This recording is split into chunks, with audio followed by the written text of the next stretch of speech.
ღვინის დაწორვა კი ბატონო.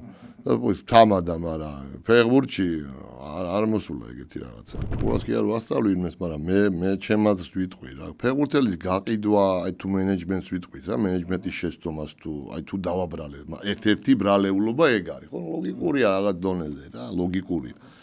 მაგრამ გაყიდვა კი არ არის პრობლემა, აი ჩემი აზრით, აი მენეჯმენტის რო.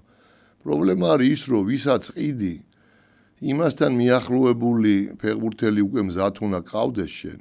ან ნაყიდი, ან გაზრდილი, ან მოძებნილი, რომ დაუშვათ ის რო წავა, იმითი ის ჩაანაცვლო და კიდე იმ გაყიდვის დროსაც აქვს მნიშვნელობა. ჩვენ საითკენ მივიღწვით, რომ გვინდა რომ გავიაროთ რაღაცა ეტაპები და ჯგუფში შევიდეთ. ხო, ეგ სტრატეგიული მომენტია ეგეც, რომ აპრიორი ყველამ უნდა იცოდეს, ხელმძღვანელმა და ფეხბურთელმა და იმ ყიდველმა, სულ რომ ბარსელონა და რეალი თუ იქნა ეხა სახლიდან გაატან ბოლო-ბოლო, ხო? თუმცა ეგეც არ მემაჩნია სწორად, იმიტომ რომ მანდაც რაცა უნდა პატარა ქვეყანა ვიყოთ ჩვენ და ეხა იმ ჩემპიონთა ლიგებს ვერ ვიგებდეთ, მაინც ჩვენი თავმოყარება უნდა გქონდეს ეს სპორტული ესე ვთქვათ და მორჩეს ეს ევროსაგზურები, ეს ევრო ტურნირები და მე წავიდეს კი ბატონო, ჩვეულებრივი მომენტია, მარკეტინგია რა, ეხლა და მენეჯმენტია, მაგრამ რო წავა ეს ფეხბურთელი, ხო, უცებ გამოჩნდა და აუ ბიჭო, გვეშველა გამოჩნდა ვიღაცა მყიდველი და გაუშვით, ეგ არ არის სწორი. ვიღაცა უნდა იყოს ისეთი, ვინც იმას ჩაანაცვლებს. ეგ მარტო ქართველები იყვნენ, ეგ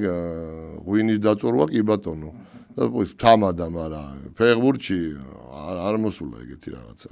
უნდა იყოს ზომიერად, რა, მაგას წოდნა უნდა, გათვლა უნდა რა, რომ ჩამოყავს ფეხბურთელი.